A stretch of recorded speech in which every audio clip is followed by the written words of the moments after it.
Man, what a game. That right there was the game of the week. No question. I don't care what happens on Sunday with all the other Sunday games or Sunday Night Football or even Monday Night Football with my Ravens and the Raiders. That was the game of the week. What a way to kick off the start of the 2021 NFL season. Nobody expected this to happen, but this is what we ended up getting. This was an amazing game.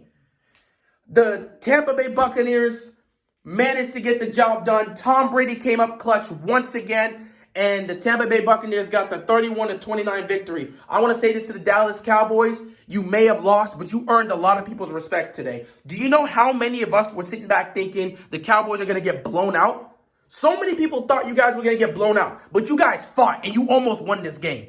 My God, Dak Prescott. I'm not going to lie. Dak Prescott threw the ball a lot of times, so when you look at his stats and you see how it accumulates, it's like, yeah, he got this many yards, but he threw the ball nearly 60 times. I think he threw the ball 59 times in this game.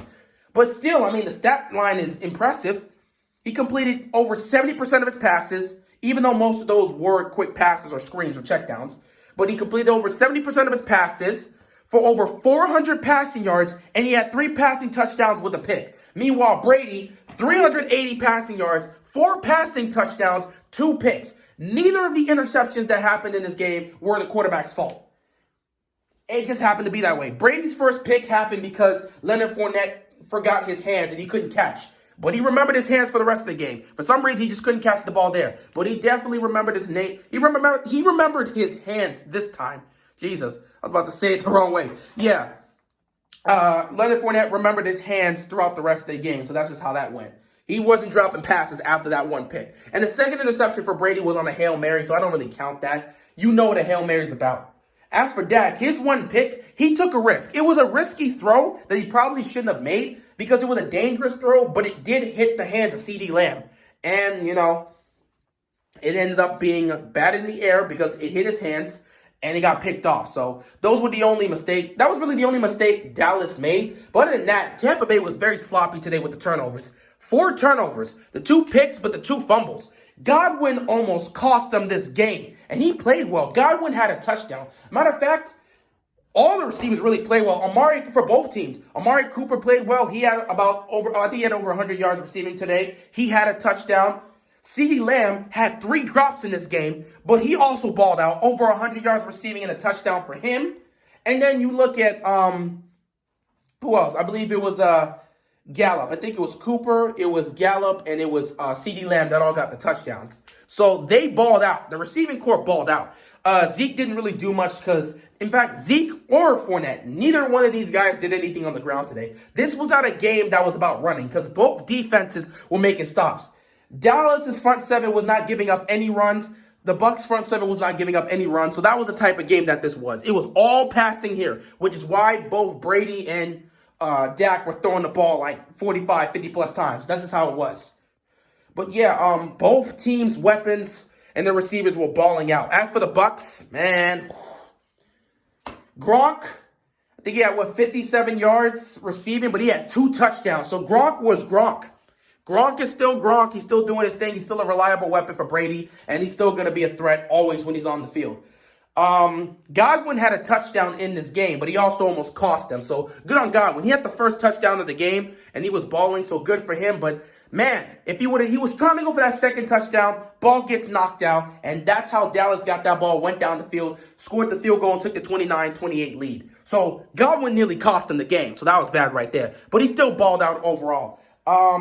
Mike Evans, he had a solid game. He had some good catches, but he didn't really, pop off in this game. It wasn't one of those games where Evan was going to pop off. However, one person that did pop off was Antonio Brown. Over 100 yards receiving for him and a touchdown. I mean, he balled out.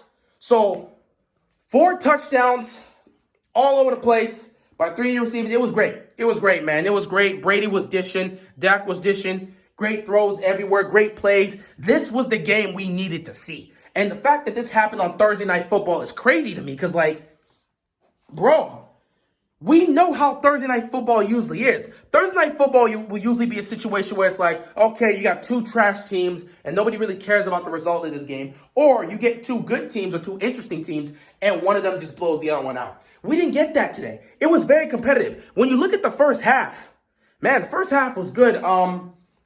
Brady and Dak were making some plays. They were making some nice throws. They kept it close. They really kept it close. And then the second half, it continued to play out like that. I'll say this, though. The Cowboys had several opportunities to take the lead. The fact that it took them to the end of the game to take the lead, that's bad because they had several opportunities to take the lead, and they just didn't.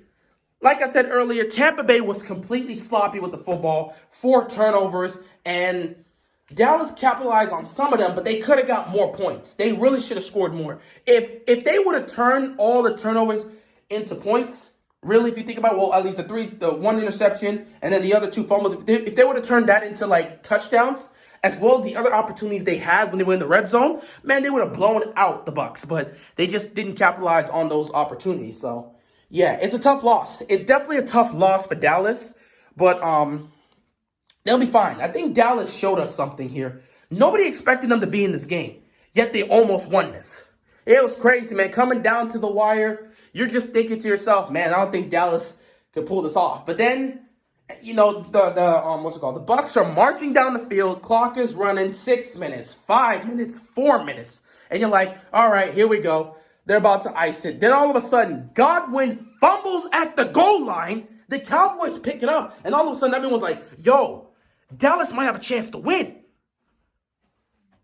Dallas might have a chance to win. Oh, my God. And then at that point, they just started moving the ball. And they kept going down the field, and they kept going. And then on one of the biggest plays of the game for the Cowboys, if not the biggest play of the game for them, on 3rd and 11. Oh, boy. On 3rd and 11. Dak finds CeeDee Lamb, and he just goes. He goes off for like 20-plus yards. And speaking of this, one thing I haven't talked about yet was the defense that much. I talked about the front 7, but the secondaries tonight was bad. We already knew that Dallas Cowboys secondary wasn't great. It was not good. They're still working on that. They got a lot of questions there. We're not surprised. What I was actually surprised about today was the Tampa Bay secondary. I talk about how great this defense is, but that secondary is very questionable. This man, Dean, today was getting cooked all game. He was getting cooked by Amari Cooper. He was getting cooked by Gallup. He was getting cooked by CeeDee Lamb. Everybody was cooking this dude. Everybody was cooking this dude. It was a damn shame. That entire secondary for Tampa Bay could not make a stop. It was embarrassing. My God. I think we found the weakness in the Tampa Bay defense, man. Like, that front 7 is so good that they can pressure your quarterback, but if your offensive line is good enough to hold, you're going to be able to eat because that Tampa Bay secondary is not good. Or at least they didn't play good tonight. They certainly didn't look good today. So I think we found the weakness on the Tampa Bay's defense, and that could end up being the killer because that secondary, I got a lot of questions now. I got a lot of questions for that Tampa Bay secondary, but we'll see how that works out. As for Dallas, man, Dallas, they did the best they could, man. Like I said, they were marching down the field. They got into field goal range, and then they kicked the field goal. But here's the one thing they did. The one thing that you got to learn to not do, and I don't understand why teams do not understand this. Time and time and time again, we've spoken on this. Do not leave time on the clock for Tom Brady. I'm sitting here live streaming this, and it's 1:29 left. They kick the field goal, and I sit down, and I'm like this. I get real comfortable. I'm like 1:24 left, and there's a timeout for the Bucs. Oh, watch. Brady about to take this team down the field. They're going to score a game-winning field goal. It's going to be a wrap. And that's exactly what he did. Throughout that entire drive, I knew Brady was going to get into field goal range because he's done it all throughout his career. Who's surprised to see this? It's what Brady does. That's why he has 7 rings. He's done this time and time and time again. Nobody's surprised to see this. So when Brady got the ball back, we all knew it was game over for the Cowboys because he was just going to go down the field and he was going to score. That was just how it was going to be. So I'm not surprised to see that. But yeah, man, Brady goes down the field, and then there was a play that happened. It was a back shoulder pass to Godwin, and on that play, he was tangling, and he was like fighting with the defender, and it actually looked like he pushed off. And when I looked at the replay, he did push off. Now, there was contact between the two, and they were fighting, so I believe the refs just let them just play it out instead of throwing the flag. but that was a clear push-off. There was some push-off there. So they could have thrown a flag for offensive pass interference. But let's be honest, it's Tom Brady at home to start off the season. They're not throwing that flag. So, yeah, Godwin kind of got away with one for a little. But at the same time, it's like, they let them play it out. That's just how it's going to be. But, yeah, they got into field goal range. Tom Brady, beautiful clock management. They kicked the field goal, and that was it. That was the game. So Tampa Bay will start the season at 1-0, looking good. Honestly, I don't know how many teams can really beat them, but this was a great challenge for Tampa Bay to deal with. They came out sluggish at times, and they really were turning the ball over at a bad rate. So they're going to fix those things, and they're going to be even better. So that's terrifying. But for the Cowboys, congrats. It sucks that you lost, but you put up a great fight. I think a lot of people are going to change their opinion as to whether or not the Dallas Cowboys can make the playoffs after a game like this. But we'll see what happens there. Anyway, it was tough to see Dak lose that way, but he played a hell of a game. Over 400 yards passing and 3 passing touchdowns. He played a hell of a game, but it is what it is. With that being said, Dallas goes to 0-1. Tampa Bay goes to 1-0, and football is officially back. My voice is gone because I've been talking for like 3+ hours on the live stream. So I'm going to cut it here. With that being said, thanks for watching, and I'm out of here, man. Peace.